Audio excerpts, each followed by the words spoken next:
What's happening, Ravens flock? We're back with another episode of Ravens Across the Pond. Joining me tonight, Nathan's back with us. How are you, Nathan? Yeah, well, good. How are you? Yeah, I'm not bad, mate. I'm not bad. Cold, where it is, what it is. And it's back once again with the David Brent Master. DC is back from his work conference. How was the work conference, mate? I don't think that's a valid excuse for missing an episode, but Well, I would have normally tuned in regardless, but I actually had to give a speech myself there. They obviously heard about the podcast fame. They seen the clips on YouTube and TikTok, and they were keen to just get a speaker on. So had to fly me in all the way to Marlow in Buckinghamshire. uh, how um how inspirational was it? Did you give it like at the end of it? Did you round it up with who's got it better than us? Or, did you quote you know, you know uh, a verse from Matthew or Not quite, and I didn't throw some random footballs at the crowd either. I thought that might have been bit dodging around the counsellors, but they seem to like it. The stats were heavy, so I'm keen to replicate the stats we drop on these podcasts at least. was anybody in the car get bored and throw a rogue timeout flag? No, I didn't. I kept it short and sweet, much like the Jets are going to have in terms of their offensive plays this week. So, well, less sweet, I suppose. Well, before we get started and review the Jets game, we'll roll the intro.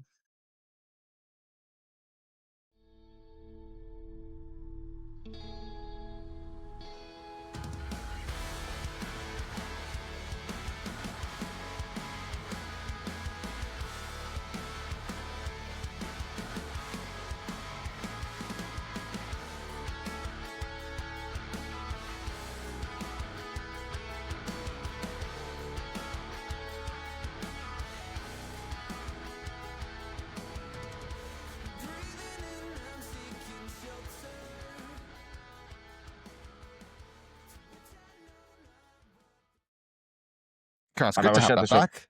I wasn't here I last was week. about to say, we had it back on, when did we record? Monday. We had it back on Monday. Yeah, and it was good to have that back. It was kind of, like a missing child returned home. I missed it.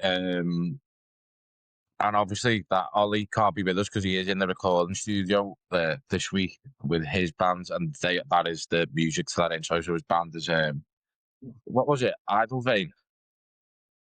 Idle Vein. So drop them a like and a follow on Spotify. Their music is the shit. In a good way. American viewers, we describe things that are good as the shit. Right, moving on to, well, before we get on to the Jets game, actually, I can't be the only one who has seen this. I don't know whether Pat McAfee is relapsed, whether he's doing a dance eye and smoking more cannabis than is necessary. They ranked the Ravens O-line in the top 5. What's going on there? Drugs, I hope, because I mean, unless they want to put some stats to back it up, here are the stats to back it up. Pressure rate allowed in the NFL. The top 3 worst teams by pressure rate allowed are the Jets, Browns, and Ravens. QB blitz pressure rate, the Ravens are the worst. Yards before contact, we are way down there, and our rush stuff rate is also one of the worst 10 in the league. So the only stat I can imagine they might have used was quarterback time to throw, but that's a Lamar Jackson stat. He's so good at evading pressure in the pocket. And when those turnstiles get moved, he's got to go scramble around a bit. So I don't know. Pat McAfee, have a look at yourself. This is based on last week's game as well, wasn't it? Which, I mean, I don't know whether they just didn't watch the game. Maybe they listened to the pod and they heard my bit about how we're going to manage to contain the pass rush and didn't actually watch the game and see Lamar Jackson get sacked plenty of times. But whatever. Falele's got him paid off, I reckon. Yeah, I mean, obviously I posted a couple of clips of the last episode. Danzai made his debut, so it was only fair that he got his AI edited the face all over the thumbnail, and I put a clip of him talking about how quick Miles Jarrett gets off. One of the comments on that on TikTok was simply, it was by a guy called Joel, and it was simply a photo of Daniel Falele. So that sums that one up. And then what was the other comment I had? Oh, yeah, that was about it was about red zone struggles, but we'll leave that one. But yeah, so we have had a couple of comments on the situation. Yeah, it's not great, is it? Do we imagine the Jets to cause our O-line any issues at all this weekend? No, not at all. I don't expect so. I mean, we may be top 5 this weekend as well coming. Might manage to hit that 2 weeks in a row. I mean, to be fair, it's a good job they haven't really got a top class. Anything? Well, a star player on defense, because we would have had DT's famed quotes of, "Yeah, he won't do anything. We have a great habit of shutting people down." And I'm bringing that up, obviously, because you were at that conference, giving it your best, Brent, and we didn't address that issue with you about your prediction with Miles Jarrett not doing anything in that game. Any comments? Or you pleading the fifth? No, I mean, I just thought we'd do better. I'll be honest, I was shocked. I was sat there watching the game, and I knew this was going to come up, and that just wasn't the Ravens O line. Even with our quality O line or lack of it, it wasn't what we expected. Well, what I expected to see in previous games. We pretty much silenced him in their first game against the Browns. Normally, last season with TJ Watt, great pass rusher, we tend to silence him. Teams that have big pass rushers, we have done well on them. This game, we did not. We didn't do anything well against them from a pass rush perspective, anyway. Obviously, Jets have got a 15-year veteran and a former Ravens backup, Tyrod Taylor, starting at the weekend. I read on the Ravens website earlier on that they are preparing for multiple QBs this weekend. Who else have they got left to throw in at QB? Because obviously Justin Fields has been benched. Are they just going to give it a round and see who can do a better job? You can only assume that they're going to play both of them, and it's more of a soft benching, because you look at any depth chart on the Jets website or any website, and there's not actually a third player listed. So you can only assume they might drop in a bit of both. But here's a fun stat about Tyrod Taylor's throughout. He's played a couple games this year. He's got 3 touchdowns, 3 picks. He's been sacked 9 times. But actually, he's one of the few quarterbacks in stats this year who actually averages more yards rushing than he actually does on throwing attempts. And no one actually even comes close to matching that. I had a look at like Justin Fields is even well above it. Kyler, all the guys you expect to be big rushers still managed to like beat it with their passing attempt yards. So I'm not quite sure what we're going to see out of this Tyrod Taylor-led Jets offense. They obviously run the ball quite well, but if it's just Breece Hall, then I don't think they'll be getting that kind of rushing attempts that they're really used to. Obviously, Garrett Wilson is now on injured reserve, who's like their lead kind of receiving threat. So it'll be Mason Taylor at tight end, and then whoever's left on their roster to catch passes. I don't feel good for Tyrod Taylor. Yeah, sacked 9 times through 3 games. I reckon our defensive line, with Kyle Hamilton as well, kind of playing the way he's playing, I reckon we might have a bit of a feast on defense. But we could possibly looking at a shutout. I think of all the trap games we've had in the last couple games where I think this is the one where we need to probably win by 25 plus points. Maybe even if they get more than 10, I'd be concerned about what's going on, because I don't know where their points are coming from this week. But yeah, they're a bottom 8 NFL team in nearly every statistical category. They've got a -11 turnover differential. They've only had 1 pick all year. So why have you said that? Why have you fucking said that? Come off. Oh no, it's worse than that. No picks all year. They're -11. The one they had back was a fumble recovery. So this is a defense that doesn't do anything. They're not going to be able to get the ball going on offense. So Do you know what, Solid? I'll predict the blowout and I'll take the wrap on Sunday, Monday, whenever we do the recording. So that's This clip can be used. That's 2 interceptions and Clip that. 4 fumble recoveries, then, isn't it? That's as bad as me saying that we're going to contain Miles Garrett. No. Steady on there, boy. Nothing better than the old kiss of death. Absolutely. Yeah, I'll be judge, jury, and executioner for that one. A phrase I've heard a couple of times this week. Huh. Yeah, it's just gone. So yesterday, I mean, the injury report hasn't come out today yet. It comes out about 8 o'clock. 8 starters. Yes, 8 Ravens yesterday. 6 starters didn't practice on Wednesday. That was headlined by Lamar Jackson. He did also miss the first week of practice last week. Last week it was due to knee soreness. This week he's listed with an ankle injury. Not really a big concern, but we mentioned when we talked about red zone struggles and the issues offense had last week about why aren't we seeing Lamar running as much. I know we had obviously injuries in the off season. Is it just a case of he is carrying a knock that is probably going to be sorted out in the off season, and it's just about managing that and getting it there? I think so. I think it's pretty clear that he's not his usual self in terms of the electrifying runs, even when he does run and those plays have been called. It doesn't seem to have the same juice that he normally does. He doesn't have the same explosiveness. He's not quickly twitching and turning on, just spinning out of things. So I think he's looking after himself as much as we're looking after him with the plays as well. But I think that's fine. I say it's fine. He can pass it if he gets the time to do it. We'll go back to our line on that. But yeah, I don't see any problem with that, to be honest. People carry knocks all season for every team. Yeah, I think we also need to remember as well, Nathan, that it's week 12 now. An extremely physical sport, and we know that a lot of guys don't practice on a Wednesday. So is it more like kind of what I said before about Lamar? Is it just for everybody at this stage of the season, just kind of injury management, dealing with what they can, bit of rehab, physio, and just try and get them in a fit enough spot to be on that line on come Sunday?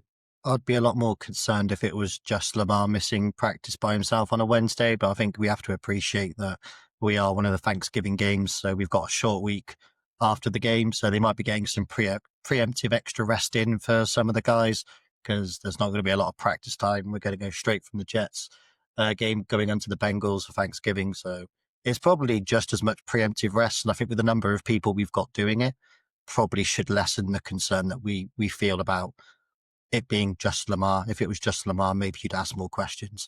But I think the widespread nature of it points to getting a little bit of extra rest in before 2 games in 5 days.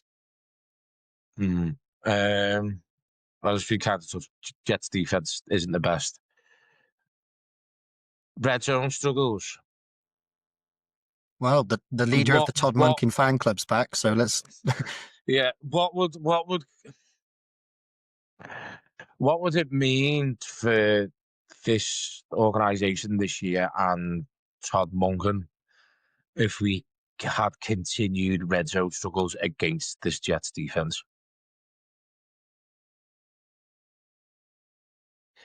Shit, here we go again. DT's back to talk about Todd Monken.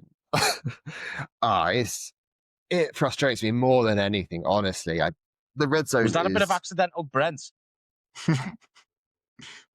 He's channeling it now. That's it. Yeah, it's been practiced all week. No, it's just a nightmare, isn't it? Really, like to get to the red zone when you've got the players that we've got, the caliber we've got, when you've got the opportunities to pass it to a significant number of targets with multiple tight ends. Pat Ricard can catch a touchdown. He hasn't yet, but he will do. Jackson can score with his legs. Henry can score with his legs, but not through the fucking middle, apparently. Just stop calling the same plays. Just stop trying to smash it through the middle. I thought for once last week we had a great play, the Hurricane. Turns out, well, if you believe Marlon Humphrey, that was a bloody John Harbaugh play. It wasn't even called by Todd Monken. So gets no more biscuits for me. No more biscuits. On that Hurricane play, I know you just mentioned that there. Mark Andrews has come out this week and kind of talked about that play, had the success of it, and he's kind of just been like, "Well, it's done now. Let's just move on from that." Um, Obviously, I don't. They're not going to call that play again. Do we? I think someone mentioned it on Monday. Could we? Was it you, Nathan, who said just play sick plays all game? Yeah, I was all up for just having a base offense that just relies around the tush push and different kind of variations with jet sweeps. I think I even called Todd Monken to use a flea flicker in this game. So, but I do think that with the lack of kind of pass rush that the Jets have got, that you might see tight ends running more routes this week than doing blocking related activities. So maybe that opens up red zone play calling a little bit more when you don't have to worry as much about kind of who's going to get to the quarterback. But yeah, with the Hurricane thing, it's one of those plays that once you know it works, you do want to put it in your back pocket when it comes to playoff time. You don't want to see teams don't want to have it on tape too much. So you don't want to have teams preparing for it. So it might have just been, look, we've done it, it works. Now it's in the back pocket. If we do make the playoffs, it'll be a very useful one to have come playoff time. So I don't expect to see much in the way of that kind of trickery again this week, because unless you're just going to go nuts with it, which I would be all for, and to start doing it all the time, I think you're going to probably see something a bit more conventional. And maybe, just maybe, Keaton Mitchell might get more than 5 touches this game. That'd be quite nice. I think on the Hurricane thing, I think it'd be good to see at least one more successful one. And the reason is the Hurricane worked because they were a bit worried about us doing a couple of things. You know, we've done tush pushes from there. We've also come out and thrown us Jackson from there. So looking like we're going to do that and then doing something different is what made it such a great play. So if we then add another Hurricane into the mix at some point and teams see us lined up in the same formation and think, right, shit, we've got to try and predict against 3 different things here, that makes it more dangerous for us just in terms of that being in that formation. And if anything, that just makes the tush push more effective because they're not going to be as all in on stopping it. So if that's the result of it, happy days. I am a huge fan of sick plays in the NFL. I think people will probably say the Philly special just because of the occasion and who it was against. For me, can anyone remember the Peyton Manning one when he was he at the Broncos where he had the whole defense fooled and he just walked into the end zone? Phenomenal. I like the kind of just like sneakiness in it and the kind of slyness and cunningness about it to totally, and you just make people look like idiots, and there is nothing better than like making someone look like a fucking idiot. Nathan, you touched on tight ends running more routes this week. Do we finally get the Isaiah likely breakout game? Do you know why not? He's probably third in blocking out of the 3 tight ends we've got. So if anyone is going to be coming on to run routes while the other guys are block, it probably should be him. I just wonder, like, are the Jets that bad that we actually only throw the ball 15, 16 times this game? And are we actually going to see a lot of rushing yards? So maybe you don't get the breakout game, you think, because we're not going to throw the ball while we're up. So yes, do you know what? This week I'm going to predict a Ravens tight end touchdown. And since we're talking about likely, go on and I'll bag it for him.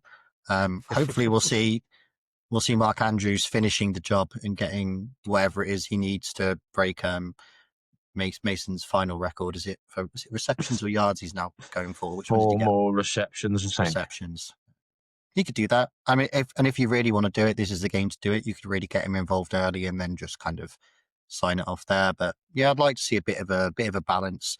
Just seeing what works. Like, we're not expecting this Jets defense to offer much. So try running some routes, get more people involved. Just get the reps in, get some people confident. Keaton Mitchell should have at least 10 carries this game. It would be a crime if he didn't. Absolutely. So my bet will roll again. We'll see. I think the running game will be a big thing. I think given the short game week and it being against a pretty easy opponent, I think we're going to see just a lot of control ball. I don't think we see anything too flashy. I don't actually think we're going to put up a massive score. I think we're just going to have a really good, solid, controlled win where we don't risk anything. We just play nice, easy football. We don't tire anyone out too much. And then we just roll the short week and hit another win the next game. I mean, Score we talk about. predictions. I was going to say, just going to say before that, we talk about not practicing. Yesterday, we could probably not practice all week. The team could go out on the piss with Dan Zai and whoever it was that decided we have a top 5 O line, and they'd still win the game. Like, it's the Jets. I'm not worried. I can see the recap now. You're just trying to take the flame off of you for calling out us not having any interception. We've all done it now. Yeah, it's fine. Yeah. Whoa, fucking sweet child of mine. I've said absolutely fucking nothing to preempt anything. Now, on that note, speaking of that, have your score prediction. Let's go. Yeah, on that note, score predictions. Go on, Nathan. I'm gonna say it will be 31-3, and the entirety of the fourth quarter will be Snoop at quarterback. Interesting. I'm going 27-7. I think they get one rushing touchdown from the quarterback that we don't necessarily predict for, but I think otherwise we pretty much control the game.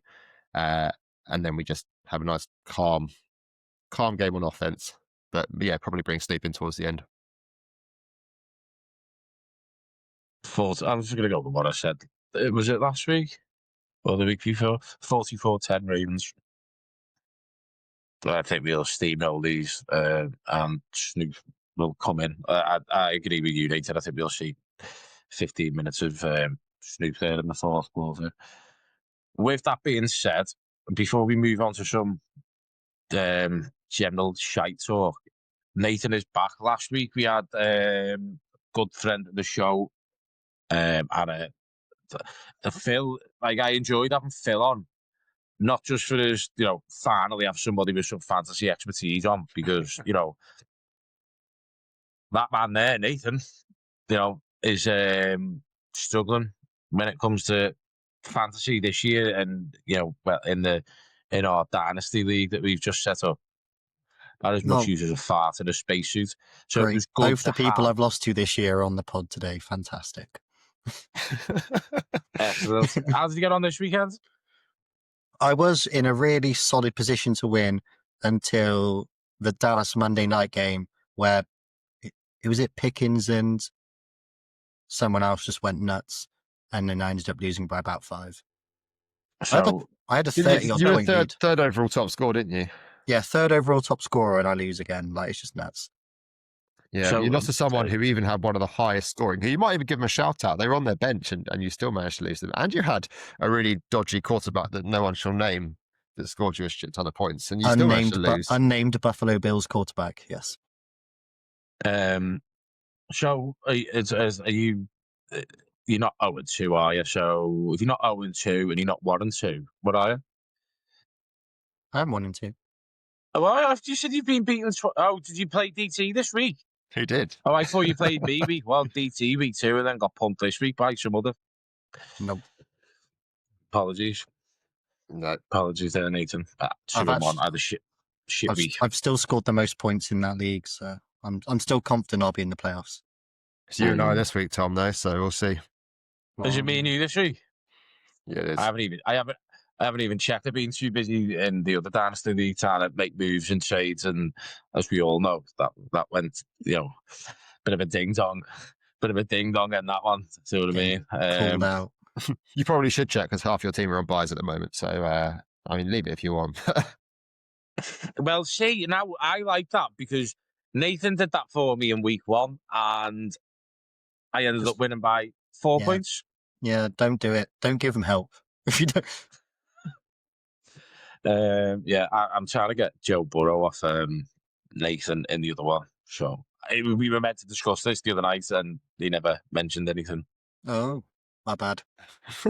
It is indeed, yeah. So with that being said, I was saying nice things about Phil and your side. Yeah, Phil was great. I love Phil. Not that way, Richard.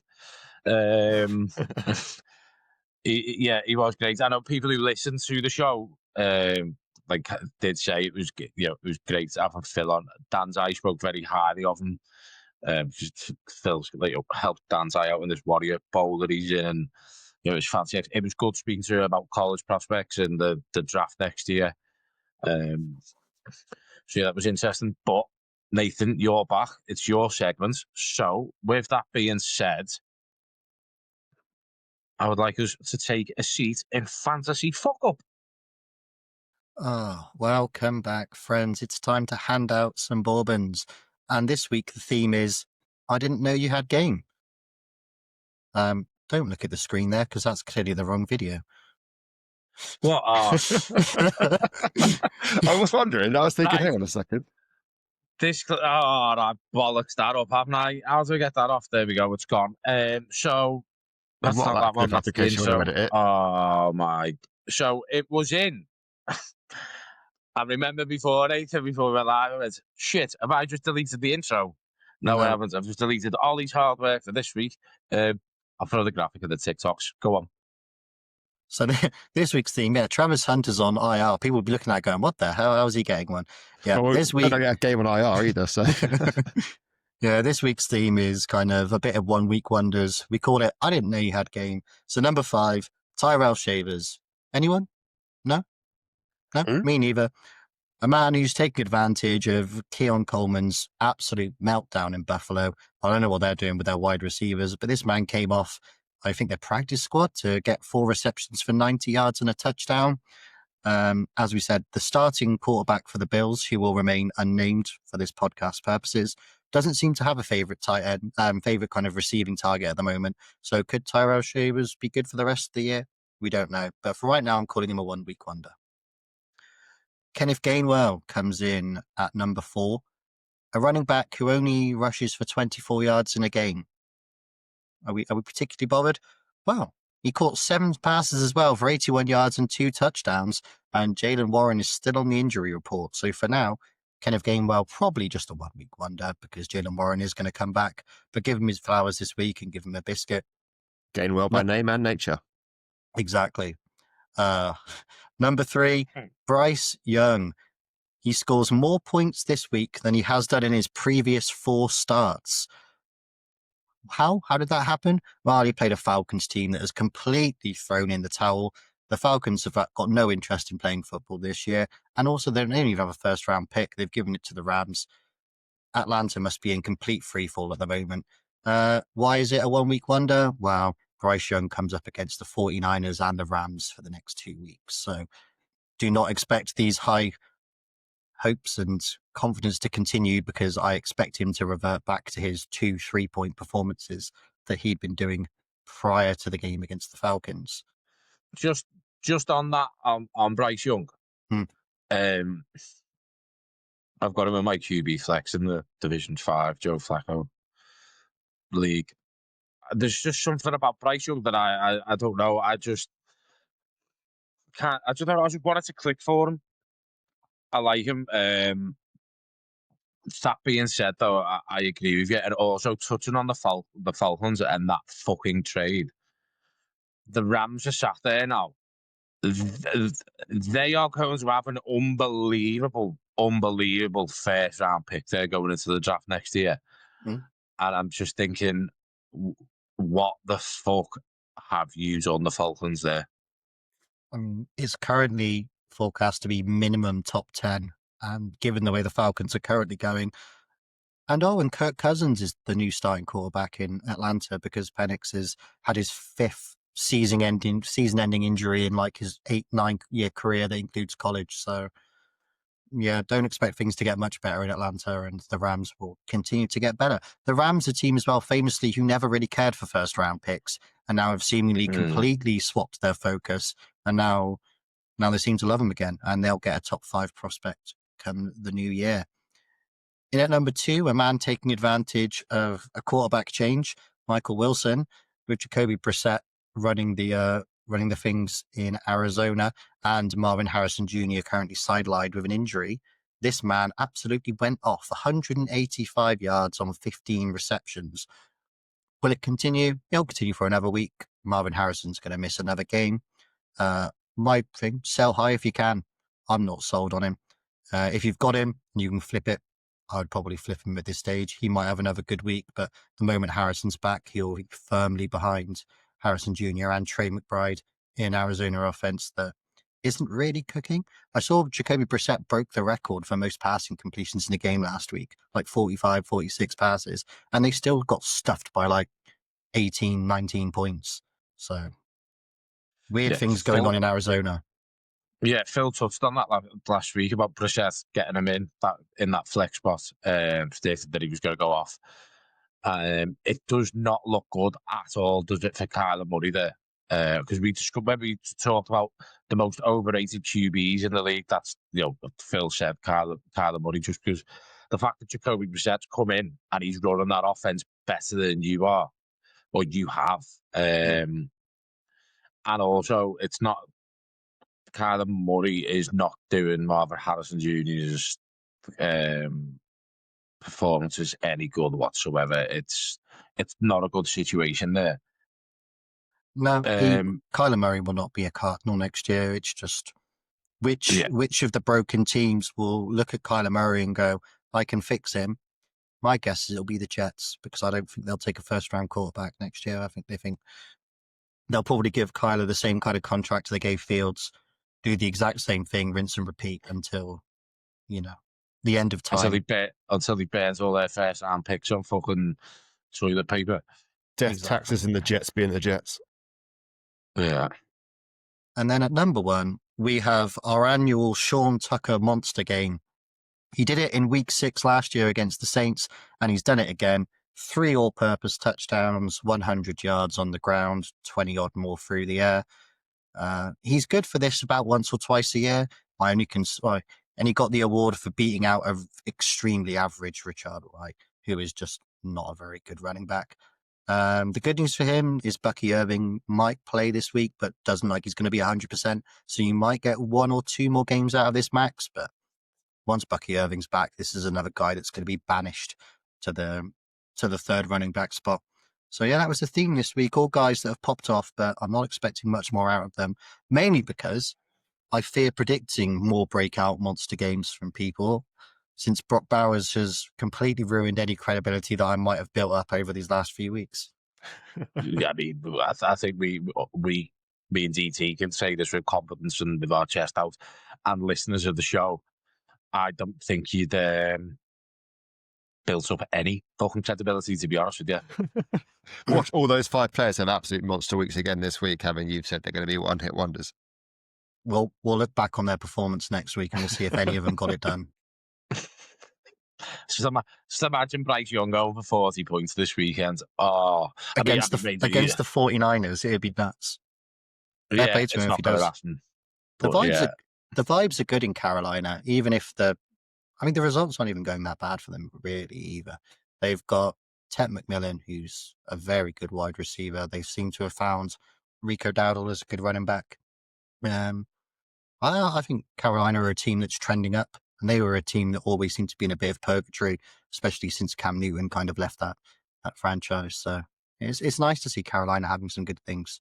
They're a team that I don't really think too much about on a daily basis, especially given that we're an AFC and they're an NFC team. So good for them. Who you picking for big scores this week? Big scores. I mean, you got to look at some of the matchups we've potentially got. Anyone that's going against the Falcons this week. God, you've called me out now. I've got to actually look at some fixtures. We don't normally do a prediction. We don't normally do a prediction segment. Patriots going against the Bengals defense. So Drake May, Stephon Diggs, Trevion Henderson, probably all in line for some big games. Lions are going up against the Giants defense. So that would be Jahmyr Gibbs, probably in line for a good game there. Seahawks are playing the Titans defense. You imagine that'll get out of hand very quickly. So Sam Darnold, Ken Walker, Jackson Smith and Jigba probably in line for some good games there. And Eagles at Cowboys is going to be an absolute score fest because the Cowboys offense is completely nuts, but they don't know how to defend. So yeah, all the Cowboys players, all the Eagles players, all the Eagles players apart from AJ Brown, because I don't know whether it was last week or the week before, he told people he was on a Twitch stream and said, if you've got me in your fantasy teams, drop me. So AJ Brown clearly not very happy with his situation in Philadelphia. That's a bit of a statement, that is, isn't it? I don't think these people recognize that when they're on Twitch streams that what they say is going to get back to the mainstream kind of media. They just become completely unhinged. Yeah, I mean, on Twitch streams, Anybody seen any of the clips of Cam Scatterbo streaming on Twitch? Oh, yeah, and his player got tackled and he was like getting mad about it. Yeah, and then he's kind of put a post up on X, you know, kind of like, I'm me, blah blah blah. Like, if you don't like it, unfollow me.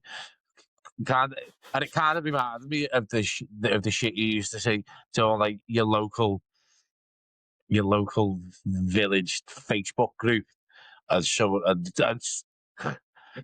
someone, and I'm not particularly digging anybody out here, but it was kind of the thing that where someone would have like live, laugh, love on the wall, full time yummy mummy as a job title on Facebook, and they'd make a post, and it just end up like me and my kids now, and then it'd just be people like they're clearly putting it up, saying that they don't want the attention, but they're craving the attention, and then you just get people going, inbox me hunt XOX. And he's just like, it just reminded me of that shit, and it's just fucking waffle. There are like inspirational quotes on a wall: live, laugh, love. Like, what was the other one? A house is made of bricks and beams, but a home is made of love and dreams. Like, fucking hell. Like, I just have, you've never danced in the rain until you've shit in a cupboard. That's like my inspirational quote there. Do you know what I mean? I'm going to say you're The protesting fuck a does that bit. even mean? I think don't know. Tom's Someone protesting a said bit that too to me much here. once. Someone said that to me once, and it cracked me up. Like, I was crying. Never danced in the rain until you've shit in a cupboard. I'm While we're on the just trying to subject of- work something. That's probably what John Harbour's got in his house, I'm sure. Right underneath Yeah, Matthew 12, yeah. Well, 15. and Ollie has been in John Harbaugh's shitting cupboard. He has been in there. And Yeah, there was a So he must have disturbing lack danced in of the rain. Bible quotes in there. yeah. So, I mean, while we're on it, while we're talking about a shite, we know on a Thursday we like to have a bit of fun, mix it up, throw a few things out there. I hope people like that inspirational quote. If you want to get it tattooed on you, it's not copyrighted, it's not trademarked. Yeah, so feel free. Tag me in it if you do. But has anybody, we're on this podcast, we talk football. Anybody watched any of our football this week? It was the end of the World Cup qualifiers for a lot of nations. Curaçao qualified, the smallest nation ever to qualify for the World Cup. They qualified outright. No playoff route for them.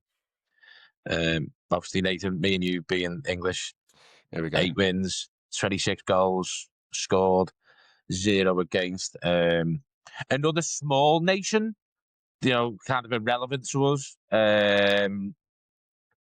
Yeah, that dragon flag shagger there. Small, they're bigger than Curaçao, who, by the way, Curaçao qualified outright for the World Cup, no playoff needed. Wales kind of bottled it towards the end, and they go into the playoffs. Well, so brought it towards the end. We came off 2 wins, one of them against, one of them 7-1 in the last game. But I'll jump in your net. I'll jump in your boat. He's caught a big fish. No rod needed there. I've just taken that bait. I don't think even you need to use bait. I'll just jump straight into your boat. I'm just Fish supper. hello. Yeah, look, when you're on the way home, you go to Sainsbury's for me, get me a big slice of lemon. I'm having a big fish tonight. Thank you very much for that. Get the tartar in. Yeah, I've got an Orioles pod in an hour with 2 jocks on it. So, do you know what I mean? Fucking Flower Scotland all night. Fucking be arsed. But the World Cup next year is in the US of A. Maybe by then, the Epstein files would have been fully released, unredacted, and we can finally find out whether Donald Trump did suck off Bill Clinton. But with that, I think we've all got them. I don't know if I'm saying that. I don't know whether you have, Nathan. DT, you've got a football, ex-football jersey, haven't you, at Ravens one? You paid extra than here to get it next day. I did. Yeah. Why not? So with that, we're going to do a feature for the next couple of weeks. A NFL soccer 11 based on NFL players. Now, I've gone first this week. So I'm going to throw mine up on the screen, talk through it, reasons why, any arguments for or against, we will have it. And so if we take a look at this now, it's not loading up. It's reconnecting. There we go. So that's mine. Ollie made that graphic. Thank you for using that picture, Ollie. Was that you sitting in a cupboard before you dance in the rain? It is, yeah. It is in the work cupboard. It only dawned on me before that picture it's the only time I ever pull that face for some reason. So yeah, this is my NFL ex-football starter 11. We'll start off with head coach. I've gone with arguably the NFL's very own version to one of the greatest football managers ever, in Sir Alex Ferguson, Bill Belichick. Won it all. Had a couple of scandals along the way, Deflategate, etc., etc. I don't think you can go wrong with Bill Belichick as a coach. I just wouldn't have his wife on the sideline like he does it at the Tar Heels game. In goal, I've gone for JJ Watt. It's phenomenal in as an NFL player. One of the best to have played the game, and he's also played in goal a couple of times when he's played in celebrity five-side games, and obviously he's a part owner now of Burnley. So I've gone 4-2-3-1 formation. So I'll go with the wing backs. I've gone with Richard Sherman, right wing back. It kind of speaks for itself, but then left wing back. I've gone for Coach Prime, Deion Sanders. Probably one of the best athletes ever, in my opinion. What he did in football, what he did in baseball. I think he's the only person to have played in a major league baseball game and an NFL game in the same day or on the same weekend. For both phenomenal. Sherman, when did Sherman retire? 2-3 years ago. Bit longer, Yeah. isn't it? Bit longer. I think Sherman is probably going to be a first Hall of Famer. Obviously, Deion Sanders in the Hall of Fame. Centre backs. It's much to say it because obviously he plays for Schittsburg. I've gone TJ Watt. It's just his ability to get to the quarterback and sacks. I think that stands him in good stead as playing as a centre back in football. And then I have gone for Carolina Panthers, Luke Kuechly. Won NFL Defensive Rookie of the Year in 2012, and then backed that up with Defensive Player of the Year in 2013. Phenomenal. He only played 8 seasons, but actually he was eligible for the Hall of Fame this year. Didn't get in. So he will obviously get another go. I haven't mentioned any Ravens yet. I've only got 2 in the team. Could have had 3, but I'll get to that when the time comes. I've gone with Ray Lewis, the greatest middle linebacker of all time, in my opinion, as a defensive midfielder. He should be a bit further back, Ollie. So when you do the graphics for everybody else, you just make sure that you got the players in the correct position, please, because he's my defensive midfielder. It just speaks when people mention Ray Lewis, like. Oh, and he's my team captain as well, by the way, because he could motivate me to stiff arm a man.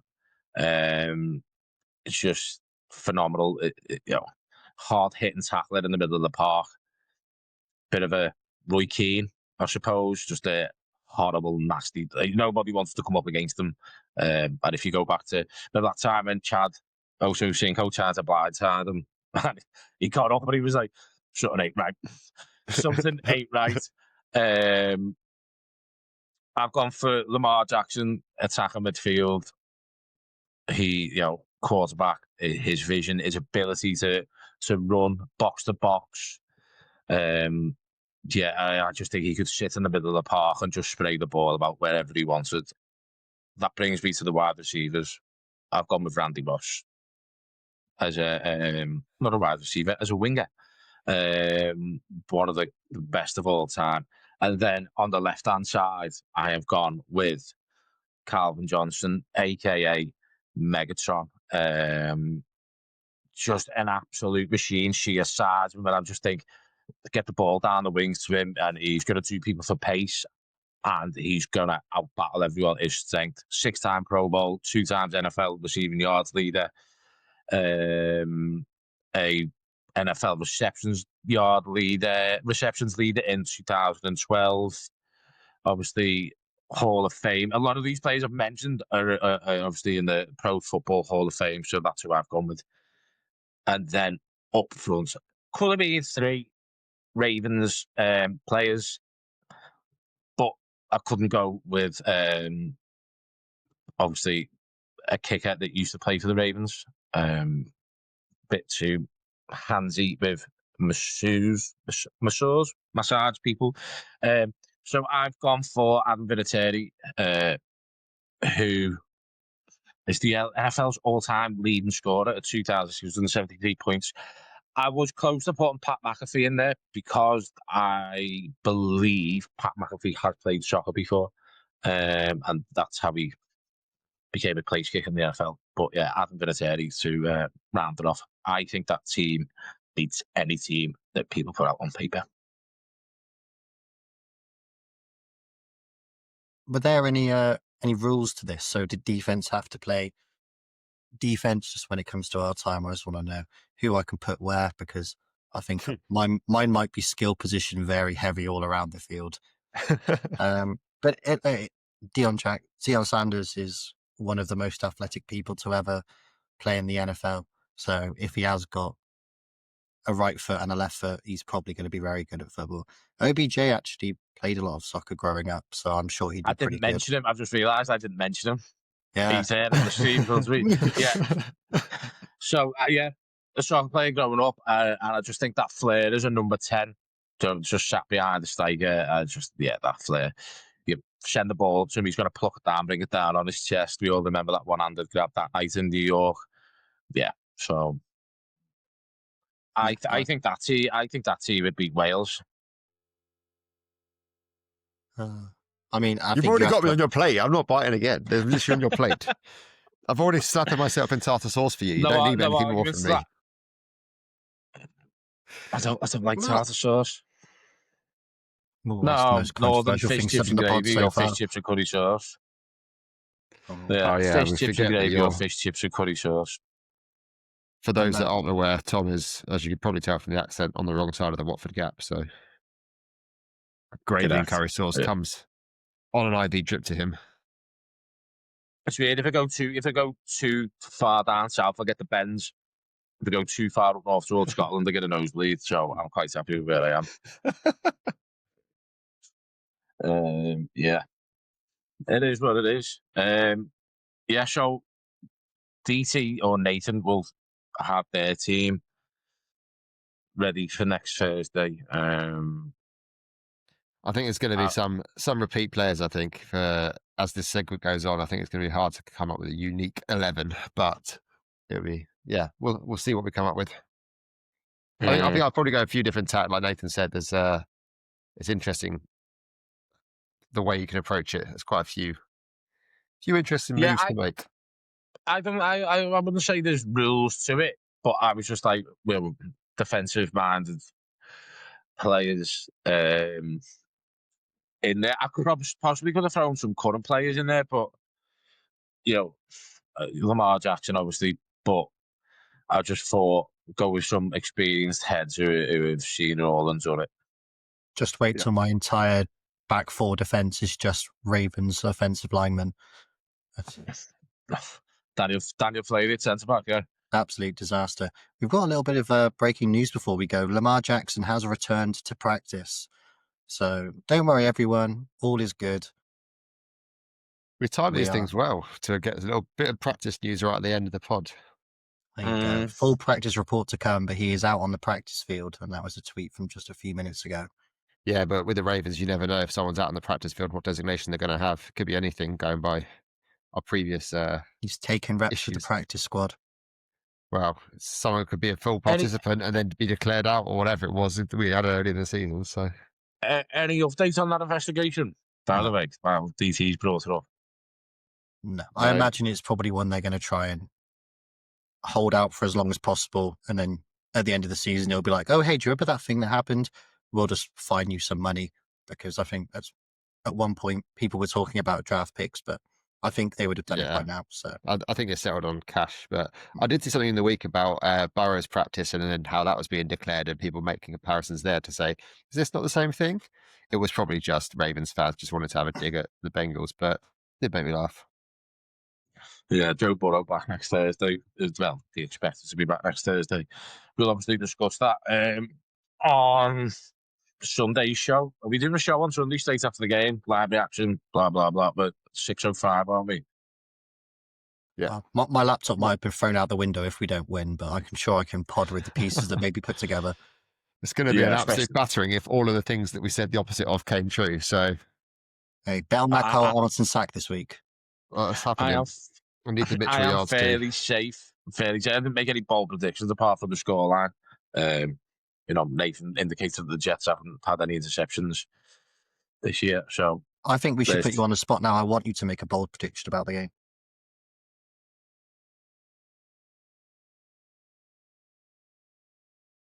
And I hope the silence stays as long as it is on the actual release as well. No editing the silence out. We'll put the countdown music onto it. I was thinking of something, but it was going to be too fucking stupid because it involved Daniel Flaherty having a good game. Top five. I'm gonna go multi-sack game for Mike Green. Bold predictions. Bold. Yeah, good. Bold. There we go. Fucking hell. We can all do it. How bold do you want it? I'm going to predict a multi-throw game for Lamar Jackson. Oh, bold. You're not getting just because you've got my hook stuck in your mouth. Like, you know what I mean? That isn't a euphemism for anything else. I was going to say, weird shape of it. Trying to think of a fucking bold prediction now for the game. Go bold. Say we're not going to punt all game. No. There you go. I'll go on record. No. We won't punt all game. You've had 2 bold predictions though. Like, it's going to be the best game ever. We haven't seen a fake punt for so long. We used to do it so much with Sam Cook. He was there was one period, wasn't he, where he was the most accurate thrower for anyone that had thrown over 5 passes in the NFL history, and then he missed one right at the end of his career, sadly. But obviously, we haven't. Jordan Stout must not have it in him, unless they're saving it for the playoffs. That's those throws, those special teams plays we want to see. I honestly can't think one. I mean, Mike Green multi-sack games probably as bold as you're gonna get from me. Well, there you go. Going to score all of our touchdowns through kick returns. Fuck it, if LeJohn West can catch the fucking ball. Or just make a sensible fucking run it. You know what I mean? Like, just, yeah. Ball play, special teams aren't going to fuck up because they were dog shit last week. They were great the week before, so who fucking knows what's going to happen. Not many things were amazing last week, but this week will be. And to coin a phrase that you quoted, probably, I think it was episode 1 or episode 2. The thing with the NFL is you just don't know what you're going to get. You don't know what you're going to get. One day you're shitting in a cupboard, the next you're singing in the rain. Or dancing in the rain. Sorry. Yeah. I think when I dance too. Singing in the Rain might be copyrighted, and it was Gene Kelly or fucking Grace Kelly. Gene Kelly. It wasn't Grace Kelly. Who's Grace Kelly? That's a song, isn't it? That's a Mika song. Grace Kelly was an actress, wasn't she? She was, yeah. Yeah. I don't know. And she featured in a Mika song, I think. I try to be like Grace Kelly. That song. And don't know why I'm doing that on the pod. Fuck me. On that note. Yeah. on that note, we'll wrap up. That was more shocking than Richard's text at the end of the last week's episode. I would sort of text during an episode. I had Josh message during the record asking, Tom, if you were still in the Navy, how would you handle this Russian submarine? This Russian spy ship? Like, Josh, come on. Like, do you know what I mean? Canal. Between Richard's tanks and your ships. Yeah, it was just gruff wearing a fucking skipper, Josh. But yeah, on that note, we've been, I've been Thomas, they've been DT and Nathan together. We have been Ravens across the pond, and we'll catch you on the next one. Shout for now. Have a See you good one. Sunday. See you later, guys.